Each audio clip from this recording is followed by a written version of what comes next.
ಶ್ರಾವಣ ಮುಗಿದ ಕೂಡಲೇ ನನ್ನಂಥ ಎಗ್ಟೇರಿಯನ್ ಆಗಿರ್ಬೋದು ಇಲ್ಲ ನಾನ್ ವೆಜಿಟೇರಿಯನ್ಸ್ ಆಗಿರ್ಬೋದು ಯಾವಾಗ ಶ್ರಾವಣ ಮುಗಿತೈತೆ ಅಂತ ಕಾಯ್ತಿರ್ತೀವಿ. ಒಂದು ಸ್ಪೆಷಲ್ ರೆಸಿಪಿ ಮಾಡೋಣ ಅಂತ ಹೇಳಿ ರೆಡಿ ಆಗಿಬಿಟ್ಟಿರ್ತೀವಿ. ಸೊ ಅದಕ್ಕೆ ನಾನು ನಿಮಗೆ ಇವತ್ತು ಬರೀ ಈ ಎಗ್ದು ಒಂದು ಸ್ಪೆಷಲ್ ರೆಸಿಪಿ ತೊಗೊಂಡು ಬಂದಿಲ್ಲ, ಅದ್ರದ್ದು ಬೆನಿಫಿಟ್ಸ್ ತೊಗೊಂಡು ಬಂದೀನಿ. ಮತ್ತು ಇದು ಸೇಮ್ ಟು ಸೇಮ್ ದೊನ್ನೆ ಬಿರಿಯಾನಿ ಒಳಗೆ ಸಿಗುವಂಥ ಒಂದು ಎಗ್ ರೆಸಿಪಿ ಇದು, ಅಥವಾ ಎಗ್ ಬಿರಿಯಾನಿ ಅಂತಲೇ ಕರಿಬೋದು, ಇಲ್ಲ ಎಗ್ ದೊನ್ನೆ ಬಿರಿಯಾನಿ ಅಂತ ಕೂಡ ನೀವು ಇದನ್ನು ಕರಿಬೋದು. ಸೊ ಇದನ್ನು ಒಂಚೂರು ಆಯಿಲ್ ಇಲ್ಲದೆ ನಾನು ನಿಮಗೆ ಮಾಡ್ತೀನಿ. ಟೇಸ್ಟ್ ಒಳಗೆ ಏನೂ ಚೇಂಜ್ ಆಗೋದಿಲ್ಲ. ಅದನ್ನು ನೋಡೋಕ್ಕಿಂತ ಮುಂಚೆ ನಿಮಗೆಲ್ಲರಿಗೂ ನನ್ನ ಚಾನಲ್ ಝೀರೋ ಆಯಿಲ್ ಕುಕ್ಕಿಂಗಿಗೆ ಸ್ವಾಗತ. ನೀವು ಮಾಡೋ ಎಲ್ಲ ಅಡುಗೆನೂ ಟೇಸ್ಟ್ ಒಳಗೆ ಚೇಂಜ್ ಆಗ್ಲಾರ್ದಂಗೆ ಎಣ್ಣೆ ಇಲ್ದೆ ನಾನು ನಿಮಗೆ ಮಾಡಿ ತೋರಿಸ್ತೀನಿ. ಸೊ ಯಾರೆಲ್ಲ ಫಸ್ಟ್ ಟೈಮ್ ನನ್ನ ಚಾನಲ್ ನೋಡತ್ತೀರಿ ದಯವಿಟ್ಟು ಸಬ್ಸ್ಕ್ರೈಬ್ ಮಾಡ್ಕೊರಿ ಮತ್ತು ಫ್ರೆಂಡ್ಸ್ ಆ್ಯಂಡ್ ಫ್ಯಾಮ್ಲಿಗೆ ಶೇರ್ ಮಾಡಿರಿ, ಕಡಿ ತನಕ ನೋಡ್ರಿ. ಬಿಕಾಸ್ ಇದು ರೆಸಿಪಿ ವಿಡಿಯೋ ಅಷ್ಟೇ ಅಲ್ಲ, ಇದ್ರೊಳಗೆ ಪ್ರತಿಯೊಂದು ಇಂಗ್ರೀಡಿಯೆಂಟ್ಸ್ ಬೆನಿಫಿಟ್ಸನ್ನು ನಾನು ನಿಮಗೆ ತಿಳಿಸ್ಕೊಡ್ತೀನಿ. ಹಂಗಾರೆ ಶುರು ಮಾಡೋಣ. ಫಸ್ಟ್ ಏನು ಮಾಡಿಬಿಡೋನು, ಒಂದು ಕುಕ್ಕರ್ ಇಟ್ಬಿಡೋನು. ಸೊ ಇಲ್ಲಿ ಬೇಕಾಗಿರೋ ಸ್ಪೈಸಸ್ ಎಲ್ಲ ಅಂದರೆ ಸೋಂಪಾಗಿರ್ಬೋದು, ಜೀರಿಗೆ, ಚಕ್ಕೆ, ಲವಂಗ, ಸ್ಟಾರ್ ಹೂವು, ಯಾಲಕ್ಕಿ ಇವತ್ರನ್ನೆಲ್ಲನೂ ಹಾಕ್ಕೊಂಡು ಮನೆಯೆಲ್ಲ ಗಮ್ ಅನ್ನುವಂಗೆ ನೀವು ಇದನ್ನು ಡ್ರೈ ರೋಸ್ಟ್ ಮಾಡ್ಕೋಬೇಕು. ಸುಮ್ಮನೆ ಹೊತ್ತಾಕತ್ತೈತೆ ಅಂತ ಹೇಳಿ ತೆಗಿಬಾರ್ದು. ಲೋ ಫ್ಲೇಮ್ ಒಳಗೆ ಚಂದಂಗಿ ಘಮ ಬರೋವರೆಗೂ ಇದನ್ನು ಹುರ್ಕೋಬೇಕು. ಆವಾಗಲೇ ಇದಕ್ಕೆ ಟೇಸ್ಟ್ ಮಸ್ತ್ ಆಗೋದು.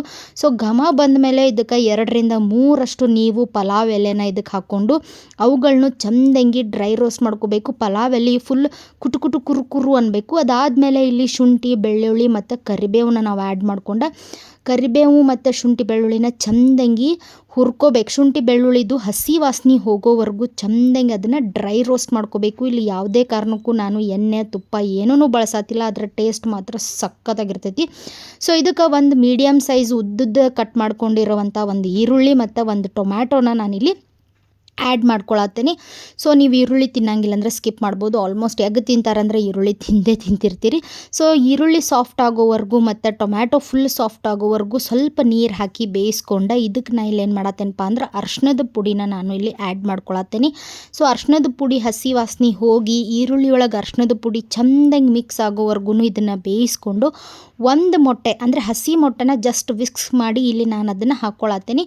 ಸೊ ಆ ಹಸಿ ಮೊಟ್ಟೆ ಫುಲ್ ಚಂದಂಗಿ ಕುದ್ದು ಒಂಥರ ಈ ಬುರ್ಜಿ ಮಾಡುವಾಗ ಹೆಂಗೆ ಬರ್ತೈತಲ್ಲ ಆ ಥರ ಬರಬೇಕು.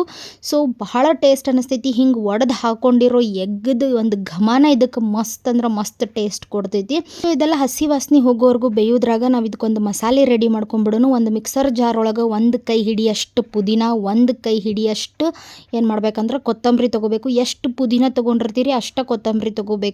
ಸೊ ಇದಕ್ಕೆ ನಿಮಗೆ ಖಾರಕ್ಕೆ ತಕ್ಕಷ್ಟು ನೀವು ಹಸಿಮೆಣ್ಸಿನ್ಕಾಯಿನ ಆ್ಯಡ್ ಮಾಡ್ಕೋಬೋದು. ಮತ್ತು 1 ಇಂಚಷ್ಟು ನಾ ಇಲ್ಲಿ ಶುಂಠಿ ತೊಗೊಂಡೇನಿ. ಸೊ ಆಮೇಲೆ ಒಂದು 10ರಿಂದ 15 ಎಸಳು ನಾನು ಇಲ್ಲಿ ಏನು ಮಾಡೇನಪ್ಪ ಅಂತಂದ್ರೆ ಬೆಳ್ಳುಳ್ಳಿ ತೊಗೊಂಡೇನಿ. ಸ್ವಲ್ಪ ಅಂದ್ರೆ ಸ್ವಲ್ಪ ನೀರನ್ನು ಆ್ಯಡ್ ಮಾಡಿ ಸ್ವಲ್ಪ ಉಪ್ಪು ನೀವು ಬೇಕಾದ್ರೆ ಆ್ಯಡ್ ಮಾಡ್ಕೋಬೋದು. ನಾನು ಇಲ್ಲಿ ಉಪ್ಪನ್ನು ಆ್ಯಡ್ ಮಾಡಿಲ್ಲ. ಸೊ ಹಂಗೆ ನುಣ್ಣಗೆ ರುಬ್ಕೊಂಬಂದೇನಿ. ಅಷ್ಟರಾಗಿದ್ದು ಚಂದಂಗೆ ಬೆಂದಿರ್ತೈತಲ್ಲ, ಸೊ ಅದಕ್ಕೆ ಈ ಮಸಾಲಿನ ಆ್ಯಡ್ ಮಾಡಿ ಚಂದಂಗೆ ಅಗೇನ್ ಫ್ರೈ ಮಾಡ್ಕೋಬೇಕು. ಸೊ ಫುಲ್ ಅಂದ್ರೆ ನುಣ್ಣಗೆ ರುಬ್ಕೊಂಡಿರ್ತವಲ್ಲ ಅದು ಫುಲ್ ಹಸಿ ವಾಸನೆ ಹೋಗೋವರೆಗೂ ಚಂದಂಗೆ ಇದನ್ನು ನಾವೇನು ಮಾಡ್ಬೇಕಂದ್ರೆ ಬೇಯಿಸ್ಕೋಬೇಕು. ಸೊ ನಿಮಗೆ ಏನಾರ ಸ್ವಲ್ಪ ತಳ ಹಿಡಿಯಾಕತ್ತೈತಿಪ್ಪ ಅಂತ ಅನಿಸ್ತಪ್ಪ ಅಂತಂದ್ರೆ ನೀವೇನು ಮಾಡಿರಿ ನೀರನ್ನು ಆ್ಯಡ್ ಮಾಡ್ಕೊರಿ. ಸೊ ಇದು ಚಂದಂಗೆ ಎಲ್ಲ ಬೆಂದ ಮೇಲೆ ನಾನು ಇದಕ್ಕೆ 1 ಕಪ್ ಅಷ್ಟು ಏನು ಮಾಡತ್ತೇನಪ್ಪ ಅಂದ್ರೆ ಮೊಸರು ಹಾಕ್ಕೊಳತ್ತೇನೆ ಮತ್ತು ರುಚಿಗೆ ತಕ್ಕಷ್ಟು ಉಪ್ಪನ್ನು ಆಲ್ರೆಡಿ ಆ್ಯಡ್ ಮಾಡ್ಕೊಂಡೇನಿ. ಸೊ ಮೊಟ್ಟೆನ ಡಯಾಬಿಟಿಕ್ ಇರೋರು ತಿನ್ನೋದು ಭಾಳ ಒಳ್ಳೆಯದು. ಯಾಕಪ್ಪ ಅಂತಂದರೆ ಇದ್ರೊಳಗೆ ಬೇಕಾಗಿರುವಂಥ ಅಮೈನೋ ಆಮ್ಲಗಳು ನಮ್ಮ ದೇಹಕ್ಕೆ ಸೇರ್ತಾವೆ. ಮತ್ತು ಯಾರಿಗೆಲ್ಲ ಸಂಧಿವಾತ ಐತಿ ಪ್ಲೀಸ್ ಅವ್ರು ಇದನ್ನು ಅವಾಯ್ಡ್ ಮಾಡಬೇಕಾಗ್ತೈತಿ. ಅವರು ತಿನ್ನೋ ಹಾಗಿಲ್ಲ. ಬಿಕಾಸ್ ಇದು ಒಂದು ಇನ್ಫ್ಲಮೇಷನ್ ಕ್ಯಾಟಗರಿನ ಅವ್ರಿಗೆ ಆ್ಯಡ್ ಮಾಡ್ತೈತಿ ಆ ರೀಸನಿಂದ. ಸೊ ಎಲ್ಲ ಹಸಿ ವಾಸನೆ ಹೋಗಿ ಚಂದಂಗಿ ಕುದ್ದ ಮೇಲೆ ಆಲ್ರೆಡಿ ಕುಕ್ ಮಾಡಿ ಇಟ್ಕೊಂಡಿರುವಂಥ ಮೊಟ್ಟೆನ ಇದ್ರಾಗ ಹಾಕ್ಕೊಂಡು ಚಂದಂಗಿ ಮೊಟ್ಟೆ ಒಳಗೆ ಪುದೀನ ಮತ್ತು ಕೊತ್ತಂಬರಿ ಘಮ ಹೀರೋವರೆಗೂ ಅದನ್ನು ಬೇಯಿಸ್ಕೊಂಡು ಇಲ್ಲೇನು ಮಾಡಬೇಕಪ್ಪ ಅಂದ್ರೆ ನೀರು ಹಾಕೋಕ್ಕಿಂತ ಮೊದಲನ ಅಕ್ಕಿ ಹಾಕ್ಕೊಂಡು ಅಕ್ಕಿನೂ ಚಂದಂಗಿ ಇದ್ರಾಗ ಹುರ್ಕೋಬೇಕು ಅಥವಾ ಬೇಯಿಸ್ಕೋಬೇಕು. ಅದಾದಮೇಲೆ 1:2 ನೀವು ಎಷ್ಟು ಅಕ್ಕಿ ತೊಗೊಂಡಿರ್ತಿಲ್ಲ ಅದಕ್ಕೆ 2ರಷ್ಟು ನೀರನ್ನು ಹಾಕಿ ಸ್ವಲ್ಪ ರುಚಿಗೆ ತಕ್ಕಷ್ಟು ಉಪ್ಪನ್ನು ಹಾಕ್ಕೊಂಡು 1ರಿಂದ 2 ವಿಸಿಲ್ ಡಿಪೆಂಡ್ ಅಪಾನ್ ಅಕ್ಕಿ ನೀವು ಇದನ್ನು ಮಾಡ್ಕೊಂಡ್ರೆ ಅಂದ್ರೆ ಮಸ್ತ್ A1 ಎಗ್ ಬಿರಿಯಾನಿ, ಅದು ಎಗ್ ದೊನ್ನೆ ಬಿರಿಯಾನಿ ಸೇಮ್ ಹೋಟೆಲ್ ಸ್ಟೈಲ್ದಾಗ ನಿಮಗೆ ರೆಡಿ ಆಗ್ತೈತಿ.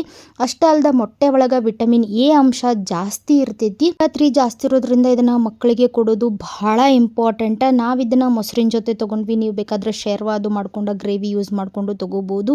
ಸೊ ಒಂದ್ಸತಿ ಟ್ರೈ ಮಾಡಿರಿ, ಡೆಫಿನೆಟ್ಲಿ ನೀವು ಇದನ್ನು ಲೈಕ್ ಮಾಡ್ತೀರಿ. Thank you so much for watching. ನಾಳೆ ಮತ್ತೊಂದು ಹೊಸ ವಿಡಿಯೋ ಒಂದಿಗೆ ನಿಮ್ಮ ಭೇಟಿ. ಅಲ್ಲಿವರೆಗೂ take care, love you all, bye.